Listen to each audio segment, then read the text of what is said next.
Hello guys සාදරයෙන් පිළිගන්නවා මගේ YouTube channel එකට. අද මම වෙනස්ම වීඩියෝ එකක් ගෙනාවේ. අද ගෙනල්ලා තියෙන්නේ drift car එකක්. 124 scale එකෙන් drift car එකක් ගෙනල්ලා තියෙනවා. එතකොට මේක LED light එනවා. එතකොට මේක 4 wheel.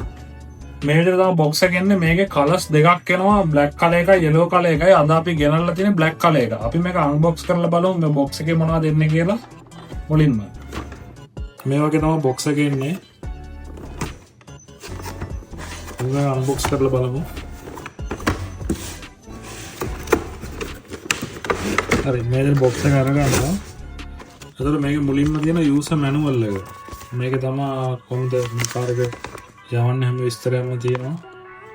ඒක බැටරි දාන්නේ කොහොමද හැම විස්තරයක්ම තියෙනවා. මේක charging කේබල් එක ඒ ටික බැටරි charge කරන්නේ කොහොමද හැම විස්තරයක්ම මේකේ තියෙනවා. මේක තමයි කාර් එක. හොඳ quality කාර් එකක්. මේක ඉස්සර shocket එකේ වැඩ කරනවා. මේක 4 wheel.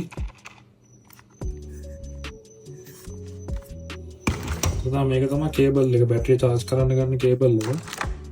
හරි බැටරියත් මිලි ඇම්පියර් 500ක බැටරියක් එන්නේ. සාමාන්‍ය පැය භාගයක් විතර එක දිගට මේ කාර් එක යවන්න පුළුවන්. ඒතර මේකේ ටයර්ස් වගේක් තියෙනවා. මේක තමයි ඩ්‍රිෆ්ට් කරන්න ගන්න ටයර් ටික. මේ ටික මාරු කරන්න ඕනේ. ඩ්‍රිෆ්ට් කරන්න යද්දි මේ ටයර්ස් මාරු කරලා තමයි ඩ්‍රිෆ්ට් කරන්න ඕනේ. ඒතර මේකට එන්නේ ගන් රිමෝට් එක. හොඳ ක්වොලිටි එකක් තියෙනවා මේ රිමෝට් එකේ. මේකෙන් තමයි හරවන්නේ. මේකෙන් තමයි ඉස්සරහට පස්සට. ඒතර මේකේ ස්පීඩ් එක කන්ට්‍රෝල් කරන්න පුළුවන්. යන ස්පීඩ් එක. ආයෙත් මේකේ ලයිටින් ඔන් ඔෆ් කරන්නත් පුළුවන්. හරි මේක ඔන් කරන්නේ මෙතන. අපි දැන් මේක කාර් එකේ බැටරිය දාලා බලමු කොහොමද කියලා. මේක ස්ක්‍රූ එකකුත් තියෙනවා මේක ගලවන්න.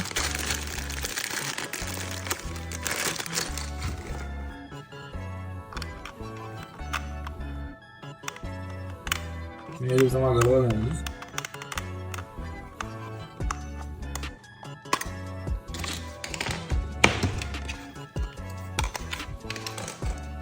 මේක තමයි මේක සම්බන්ධ කරගන්න. මේක පැත්තක් තියෙනවා. හරි පැත්තම ගහගන්න ඕනේ. ඒකල මේකට දැම්මා. මේක තමයි මේක ලොක්. අනේ තියෙන එක සද කරන්න. හරි. මේක ලයිටින් තියෙනවා යට පැත්තේ. හරි ඊට පස්සේ තමයි රිමෝට් එක ඔන් කරන්නේ. මේක හැර වෙනවා. කොහොමද? මේක ඉස්සරහට පස්සට. The speed එකකුත් තියෙනවා.